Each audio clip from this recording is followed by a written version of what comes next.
the airliner that makes supersonic travel a reality.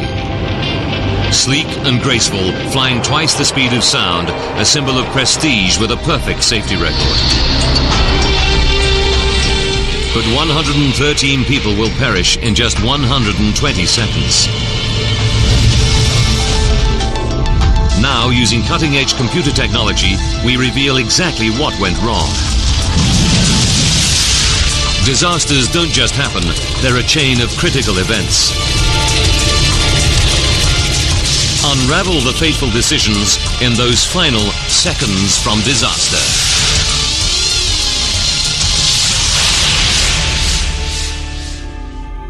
Europe, France, Paris, July 25, 2000, Charles de Gaulle Airport. 12:30 in the afternoon.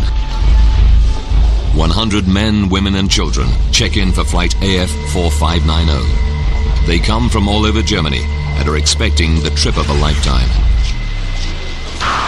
A dream holiday costing at least £7,000 each. It starts with a supersonic flight on Concorde to New York. Then a luxury cruise in the Caribbean. For Jörg Meyer's father, it's a special treat to celebrate his retirement. He had his 65th birthday in 2000, and he wanted this as a treat for himself and his partner. They both liked to travel, and it always had to be something a bit special. Concorde is a plane like no other, elegant, luxurious, and above all, super fast.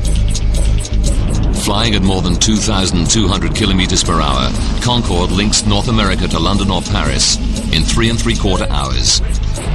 Concorde's unique shape, with a pencil-thin cabin and vast delta wings, enable her to race across the sky at 3 kilometers every 6 seconds. John Hutchinson has flown Concorde for 15 years. Best way of describing it is simply to say that it was a thoroughbred. It was a beautiful, responsive, powerful aeroplane, like, I don't know, the Kentucky Derby winner, if you like.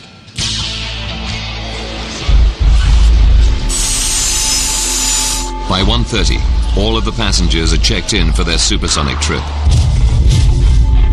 The pilot, Captain Christian Marty, is already in the cockpit preparing for the flight. The holidaymakers are in good hands. 54-year-old Marty is one of Air France's most experienced pilots. An adventurer of extraordinary talents. In 1982, Christian Marty was the first Frenchman to windsurf across the Atlantic. He's a national celebrity. On board Concorde, Captain Marty runs through his pre-flight check. His air traffic controller is the experienced Gilles Logelin, who arrives to start his afternoon shift. I was on GTL, Southern Control Tower of Paris Airport, Charles de Gaulle. This particular day I was not supposed to work. One of my colleagues the day before asked me for a transfer of shift, so he did my morning shift and I did his afternoon shift. With the change of shift comes an unexpected bonus. Gilles Logelin is now the controller responsible for Concorde's departure. The Concorde is one of the most beautiful planes I've ever seen. The line is pure. I really like to watch this plane landing, taking off. During his pre-flight check, Captain Marty learns that engine number 2 has a technical fault. A small part needs replacing. It isn't serious, but with Concorde, safety is always paramount. After 40,000 flights and 900,000 flying hours, there's never been a fatality. The repair delays Concorde's departure by 1 hour. 3:54. The passengers start to board. Among them are the Eich family. Christian and Andrea, and their 2 young children, Maximilian and Katerina. Klaus and Margaret Frenson are both school teachers who've saved for the trip for 20 years. Ordinary families off on an extraordinary adventure.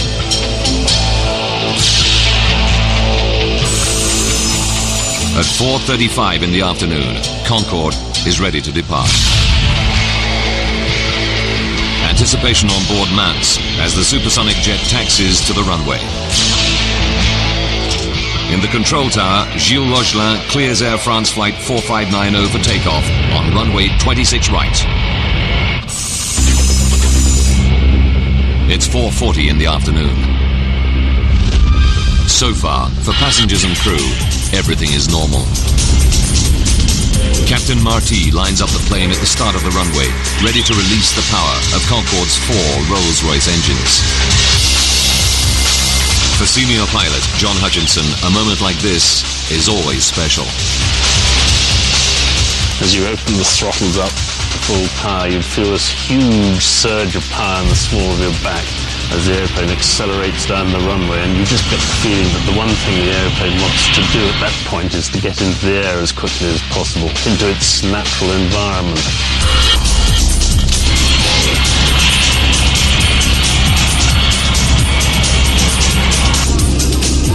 In the control tower, Gilles Logelin monitors the takeoff.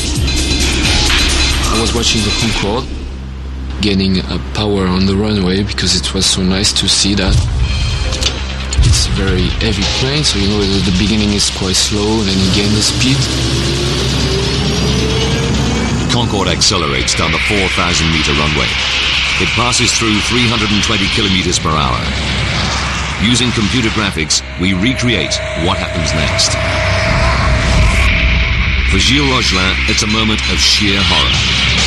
Suddenly, I saw a flame just behind the body of the aircraft.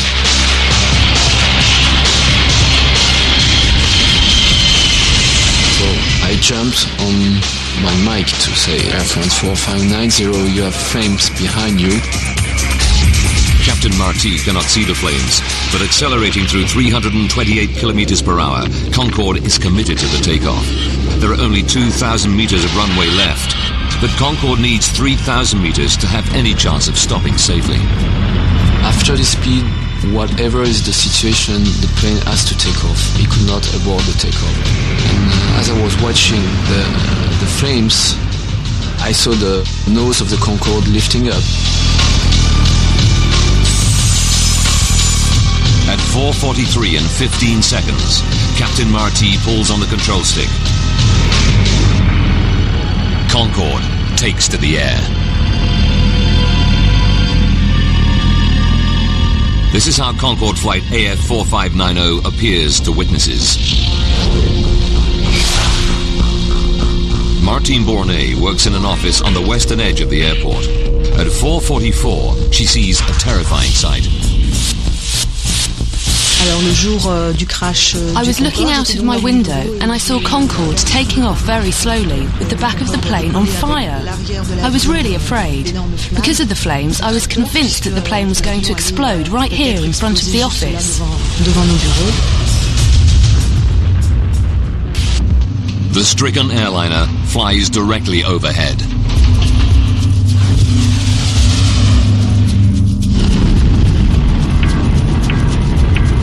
Close by where Martine works, courier Emmanuel Vermignon is driving his van past the end of the runway. When Concorde went over, I had the window open and I was wearing a polo shirt. And I can tell you that the heat the plane was belching out melted parts of my shirt and gave me little blisters. I could really feel the heat on the ground. While Captain Marty struggles with the controls to gain altitude, out of his vision, flames engulf the left wing. The sickening sight is caught on camera by the wife of a truck driver. It is the only video footage ever captured showing Concorde on fire.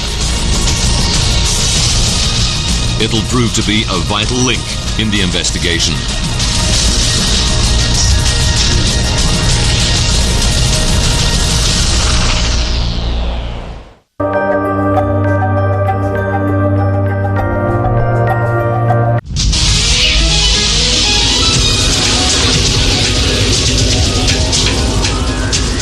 Paris airport, a supersonic Concorde has just taken off.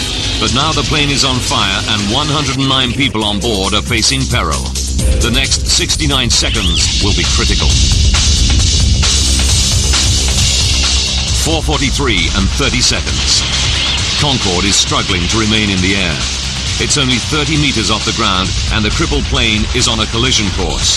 The town of Gonesse and its 25,000 people lie directly in its path. Driving towards the petrol station she owns in Gonesse is Christine Turpin. I was returning home when I saw a plane. It was Concorde, with fire coming out of the back of it. I slowed down and I saw the plane in flames. Captain Marty is running out of options. Concorde's left wing is disintegrating. Businessman Patrick Tess is directly in the plane's path. I was in my office talking to an agency. The window faces the runway, and I was interrupted by an incredible noise. It was Concorde. It was on fire, and it was listing violently.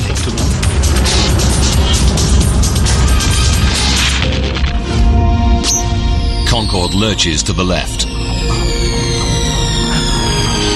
The plane stalls and plunges to the ground.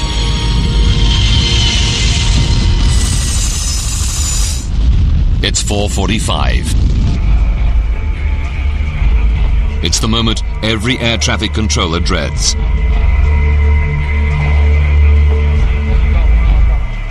Gilles Logelin reaches for his mic. I've called the Air France and I said, Air France 4590, do you hear me? Air France 4590, me recevez-vous? I said it twice. Air France 4590, me recevez-vous? There was no answer.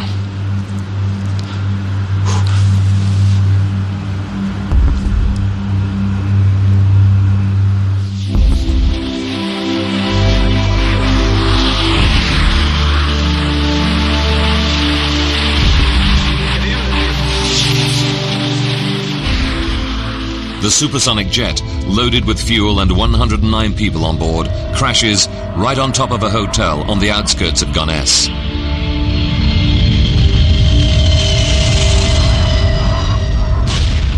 A terrifying fireball tears through the building. British teacher Alice Brooking has just checked into a first-floor room. So I went straight for the door of the room that I was in. Saw all the flames, saw there was no way out via the stairs. I leapt across the room, leapt across the bed to the window. Saw, luckily, that the receptionist was already down in the car park underneath me, and he just said, "You have to jump." At the same time, Christine Turpin also witnesses the explosion and fears the worst. It fell, and from where I was, I thought it had landed on the gas station. And I thought because my daughter and the girl who works for me were there, that they were all dead. As Christine Turpin drives in, a passenger armrest falls onto the petrol station. It's a chilling reminder for Christine of the fate of the passengers. When you saw the armrest, you couldn't help but imagine what it must have been like for the people on board the plane.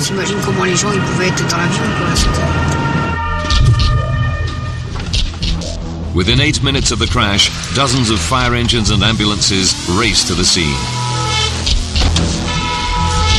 An appalling tragedy, not just for those on Concorde, but for those in the hotel. Regional Fire Chief Colonel Fabrice Chauvin leads the rescue. Whilst driving, there were many things going through my mind. The important thing for me was to divide the operation into two separate parts. One, the aircraft crashed, extinguishing the fire and the rescue of any survivors, and 2, organising treatment for the wounded before they're evacuated to hospital. The intensity of the fire is so great that it'll take 3 hours to bring it under control. As these TV news images show, the charred remains of the airliner and the hotel are unrecognizable. The rescue attempts are futile. 113 people die, 4 from the hotel and 109 passengers and crew in Concorde.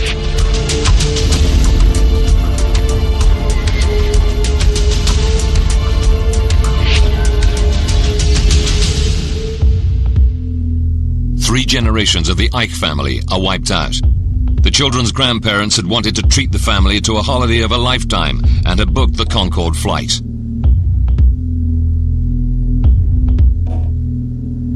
Schoolteachers Klaus and Margaret Frenson had saved for 20 years to fly on Concorde.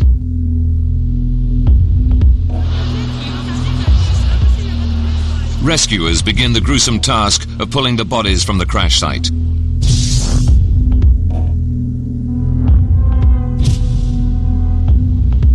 One of the hotel workers to die is a 19-year-old student, Kenza Rashid. She joined the staff of the Hotelissimo only the day before the crash to earn some holiday money. Another victim is chambermaid Devrani Chandang Singh. She dies leaving behind her 2 children. Most of the bodies are burned beyond recognition, and the forensic pathologists can only identify victims by their dental records.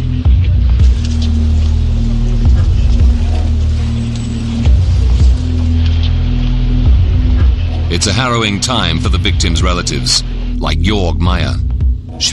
One of the more difficult things was the identification of my father and his partner.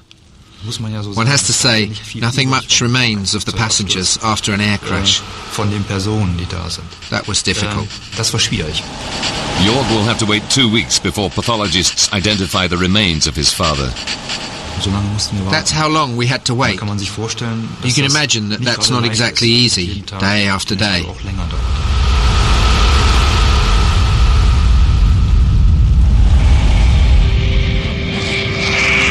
The crash takes everyone by surprise. Concorde, the queen of the skies, the plane that makes supersonic travel a reality, people's dreams come true, had never had a fatal accident. Until this moment. It takes just 120 seconds to shatter that perfect record. Now, by rewinding the events of that fateful day and by going deep into the investigation, we can reveal what really happened. Cutting-edge computer simulation will take us where no camera can go, into the heart of the disaster zone.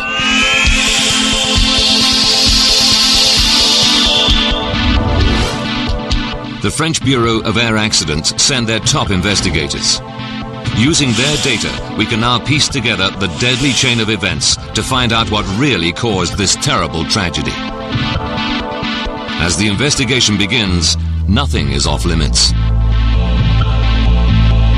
Did pilot Captain Marty make a fatal error? Or was there a fault hidden within the perfect plane? Investigators make routine checks of the passenger and luggage lists. Immediately, they find something suspicious. 19 pieces of luggage that, according to the loading report, should not have been on the plane. They don't belong to the passengers on flight AF 4590. Could a terrorist have smuggled a bomb onto the plane? It wouldn't be the first time.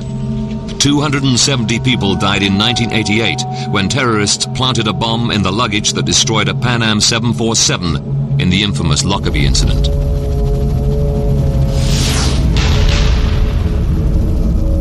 At Gonesse, investigators divide the Concorde crash site into a grid in order to make a meticulous search. They photograph and tag everything found in each section.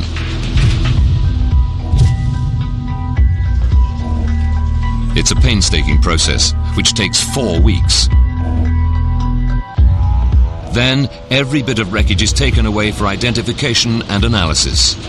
3 hangars at Le Bourget, another Paris airport, become their final resting place. This pile of debris is all that remains of the hotel.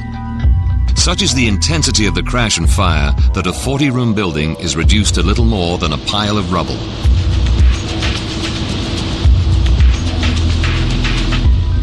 And this is what remains of Concorde.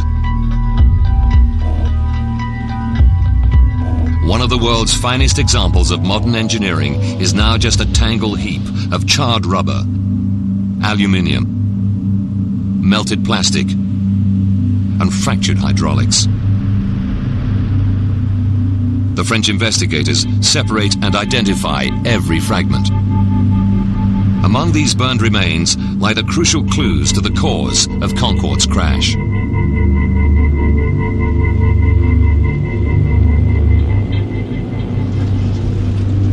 Within hours, the French Bureau of Air Accidents team recover the black boxes. These devices are carried on all airliners to record important technical data and, crucially, the pilot's conversation from the cockpit.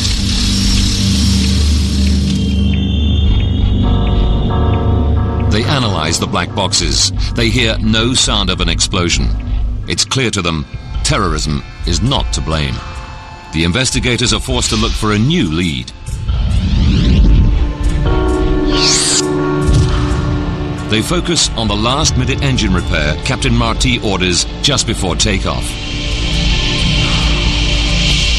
They know Concorde returned from New York the previous day with a faulty thrust reverser on engine number 2.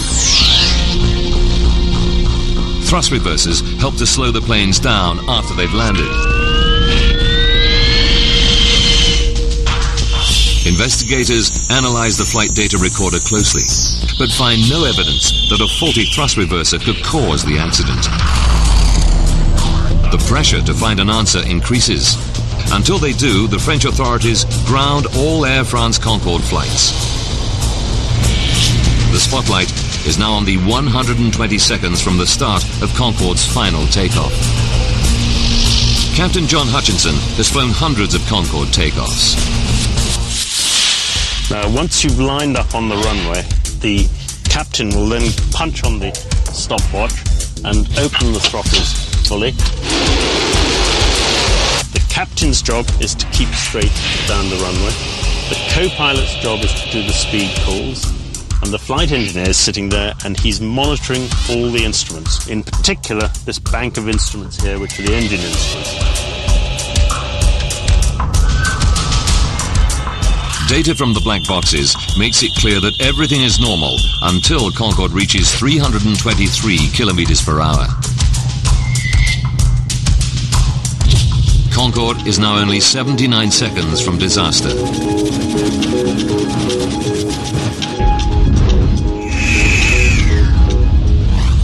Data recorders reveal a sudden loss of power in both engines under the left wing. Immediately, the black box picks up the dramatic warning from the control tower. Air France 4590, you have planes behind you.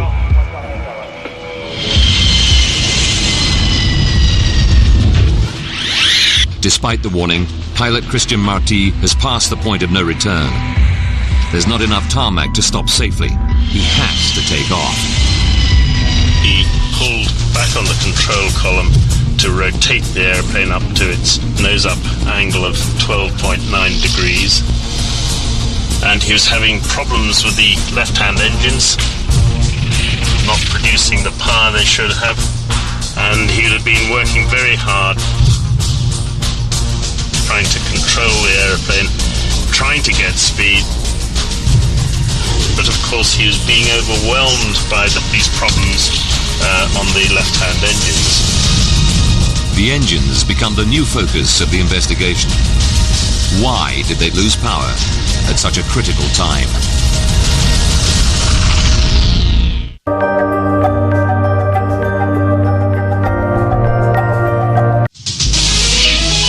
Just 2 minutes into its journey, Air France Concorde flight AF 4590 crashes, killing 113 people. A devastating blow to the world's first supersonic airliner. Using advanced computer graphics based on the official report, we go deep into the investigation to unravel the deadly chain of events. Investigators know that two left engines lose power as Concorde passes 323 kilometers per hour on the runway. But why? Then, an important new clue. The French investigators find several fragments of tire on the runway. One of them weighs 4.5 kilograms. Tests quickly confirm they belong to Concorde. It's a significant lead. Why? Because Concorde's tires inflate to extremely high pressures, which make them more likely to burst than other aircraft, especially during takeoff and landing. Pilot John Hutchinson explains.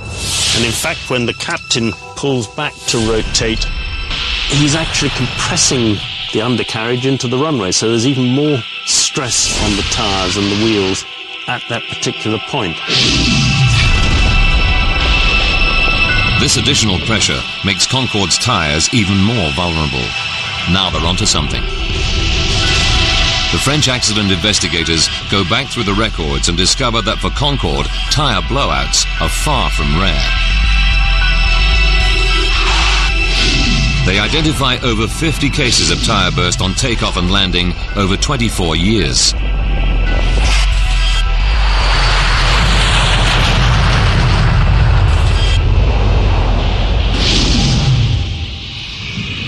One of the worst incidents involved another Air France Concorde, this time at Washington's Dulles Airport in 1979. Bill Lightfoot was a passenger on Concorde that day.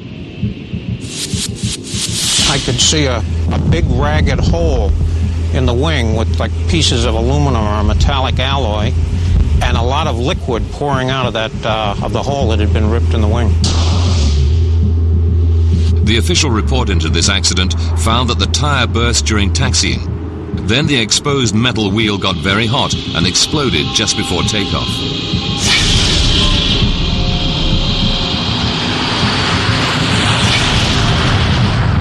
The plane took off, but 20 minutes later returned safely to the ground. The plane survived this scare, but it caused a major overhaul of tire safety. Concorde engineers installed sensors to detect underinflated tires, modified inspection procedures for wheels before every flight, and most importantly, as aviation expert David Learmont explains, developed stronger tires that can carry twice their normal load.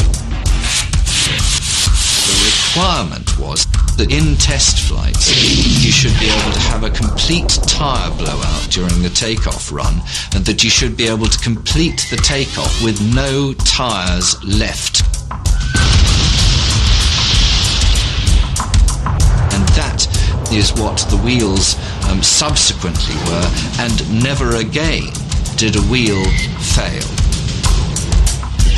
That is, until 18 years later in Paris, when something goes very wrong.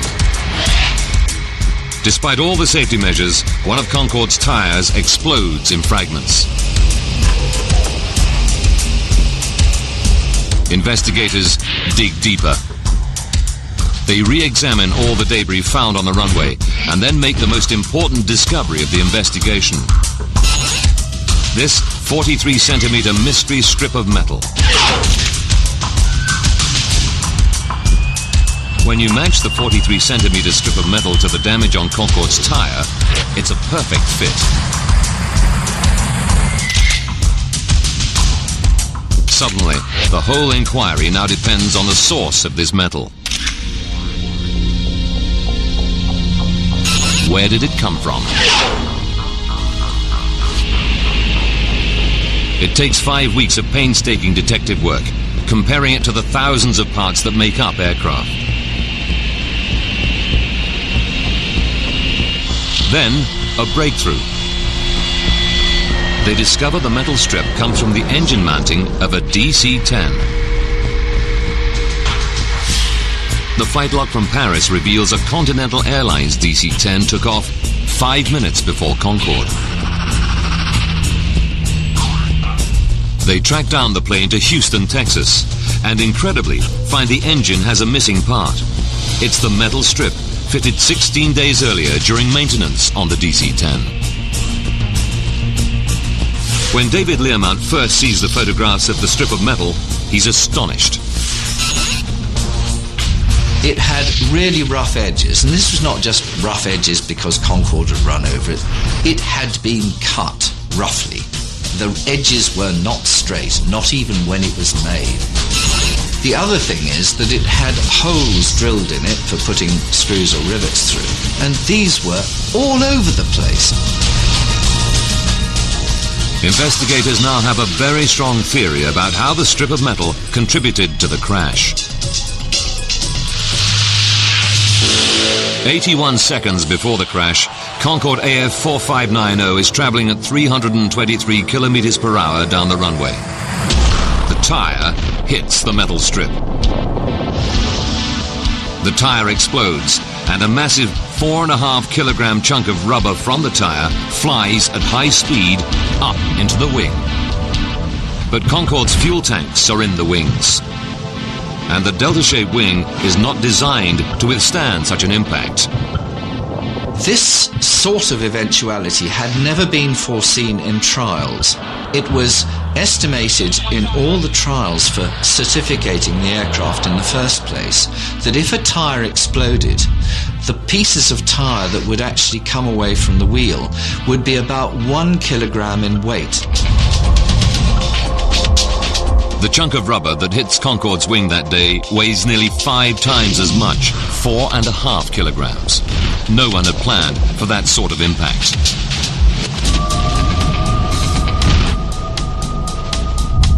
What's more, you can match the large rubber fragment of the tire with a dent on the wing. But surprisingly, the wing is not punctured at that point. So, if the heavy chunk of rubber hadn't punctured the wing, what made the fuel leak out? The piece of tar which actually hit the wing and did the damage was so big and so flat that although it was so heavy, it didn't go through the wing at all. And it caused such a shock wave to go through the fuel that it actually blew a plug of wing tank skin outwards. The shock was that bad.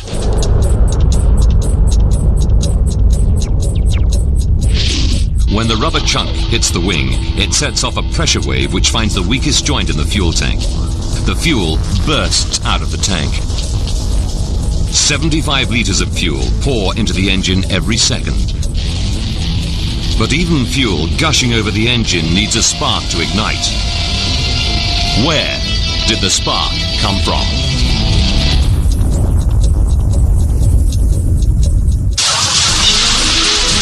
Air France Concorde AF 4590 crashes after takeoff from Paris Charles de Gaulle Airport.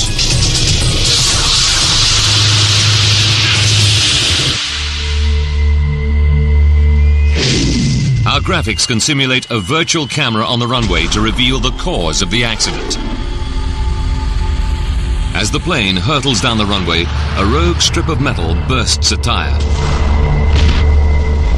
81 seconds before the crash, a heavy chunk of rubber flies into the fuel tanks.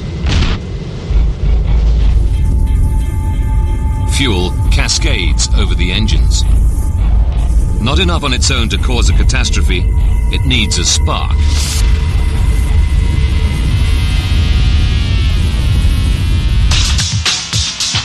From the cockpit voice recorder, we know that the pilots have trouble with the landing gear on takeoff.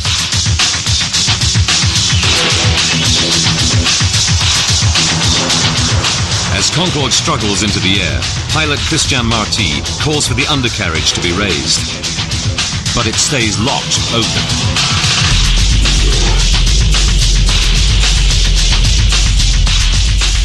The only video footage ever taken of the doomed flight provides further evidence. It shows the undercarriage in the down position. What stopped the wheels from retracting? The most likely explanation can be seen in this computer simulation.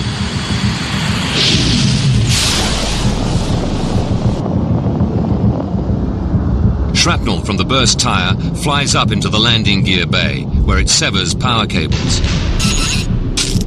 The undercarriage is now stuck in the down position. Worse still, the exposed wires are whipping around in the gale force airflow. If the exposed wires make contact, they'll spark. As fate would have it, they do. That contact ignites the leaking fuel, and at that moment, Concorde becomes a flying bomb.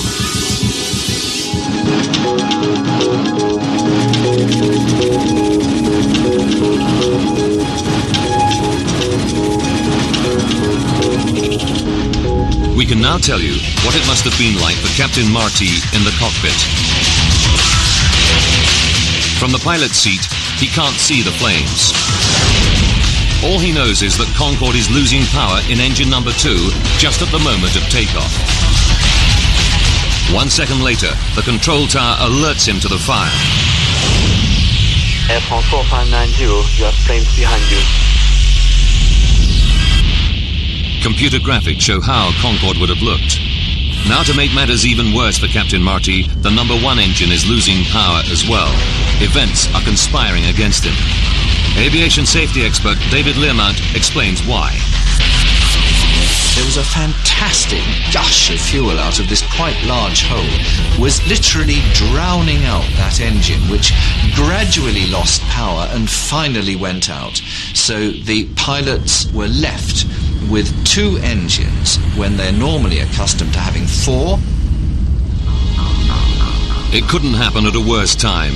Captain Marty needs maximum power, and there's not enough runway left to stop. He wrestles Concorde into the air. Cockpit voice recordings reveal that at 4:43 and 22 seconds, the engine fire alarm sounds. And 3 seconds later, the captain shuts down engine number 2.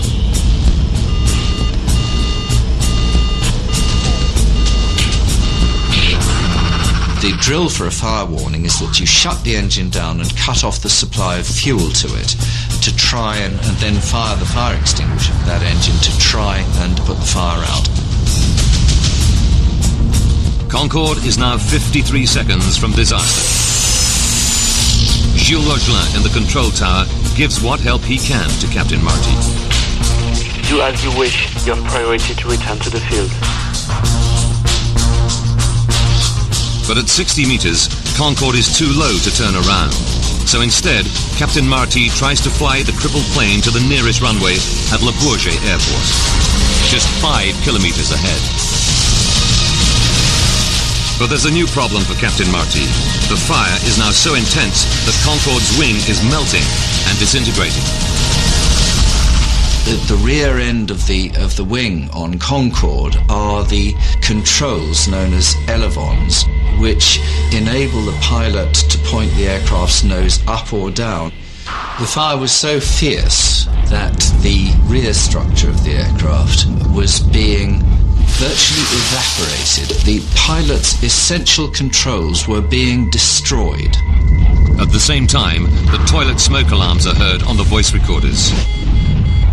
For the passengers, fumes in the cabin make conditions unbearable. Concorde is now 49 seconds from disaster.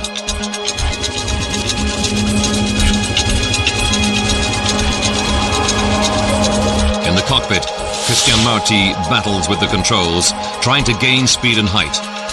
But he's being overwhelmed by the fact that the wing and its controls are disintegrating.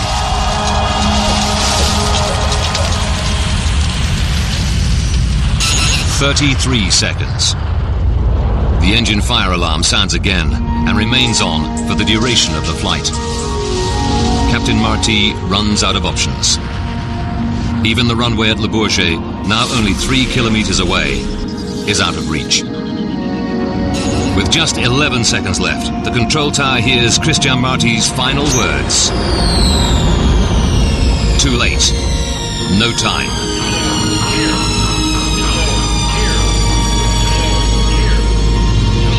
Four seconds left. The plane dips below 15 meters. The final sort of act was the airplane reared up and heeled over into about 110 degrees of bank, so the airplane at that point became completely uncontrollable. 3 seconds. Concorde could no longer hang in the air. It stalls and begins to roll leftwards. A hotel lies directly beneath. The plane is about to come down.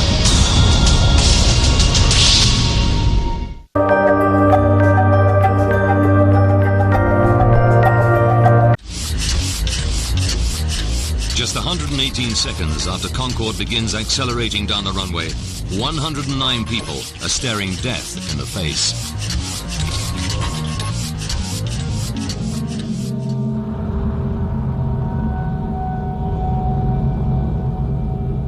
Two seconds later, Concorde crashes into an airport hotel.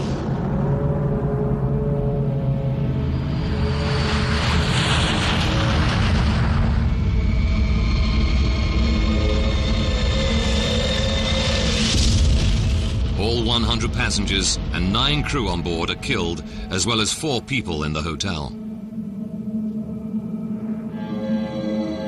Air traffic controller Gilles Logelin started Concorde on its fateful flight, and he is a witness to those terrifying final seconds. I knew that everything was finished. I knew that that it was the confirmation of a reality that I didn't accept, in fact. And because until this moment, I still had the belief that it was not true, that it was not the reality. So it gave me the point. I think it gave me the reality that it was over. That's what could not happen has happened. That it was a real crash. Concorde, the world's only successful supersonic airliner, has its perfect 25-year safety record destroyed in just 120 seconds. It's a crash of unimaginable horror. The passengers had only a few seconds to prepare for death. Lawyer Christoph Wellens speaks for the victims. I think the passengers realized early on that something was wrong with the aircraft. The plane didn't climb. Then a wing caught fire. It flew at low altitude just above the ground. Then the plane started turning over. I think the passengers knew very early on that something terrible was about to happen, and that they must have been preparing to die. 2 days later, relatives are allowed to lay flowers at the crash site.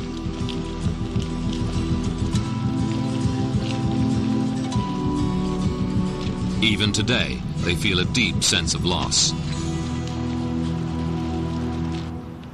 Jörg Meyer's father died in the crash. I certainly miss him. He leaves a gap for me that cannot be filled. What makes it more terrible is the fact that he didn't die from a natural illness, but in a horrific accident.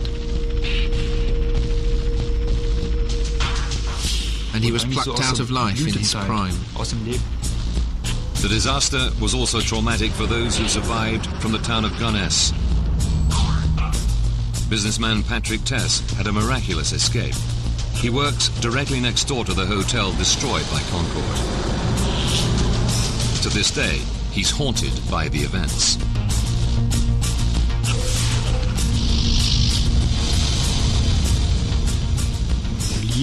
Well, of course the crash had an effect on me. You can't remain unaffected by it.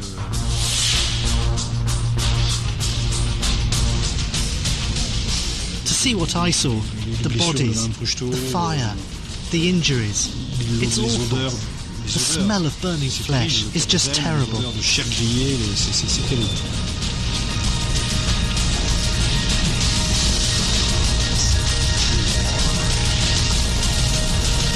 For Concorde, the Paris disaster is the beginning of the end. 3 weeks after the crash, all Concorde flights are grounded. Air France and British Airways, the two airlines that fly Concorde, have to make major safety modifications. Tires are strengthened so that they remain functional even when punctured by a 30-centimeter blade. Engineers encase the fuel tanks with bulletproof Kevlar liners to resist puncture. and electrical harnesses in the main landing gear bays are reinforced.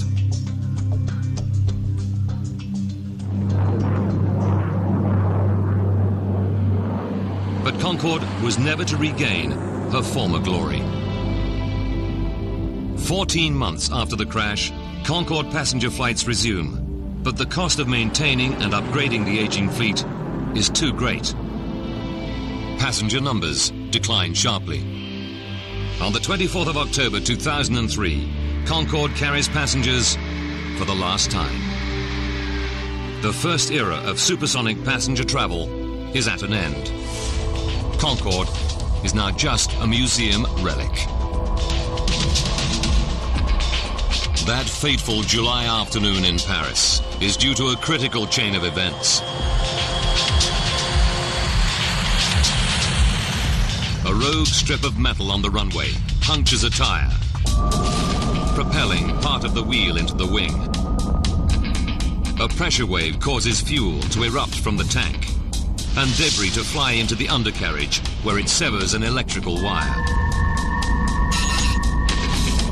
A spark ignites, triggering an inferno at the point of takeoff, a crucial time.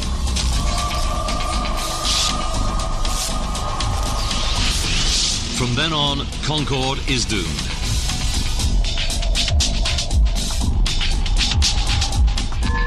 A chain of events no one could have predicted that ultimately brings about its destruction.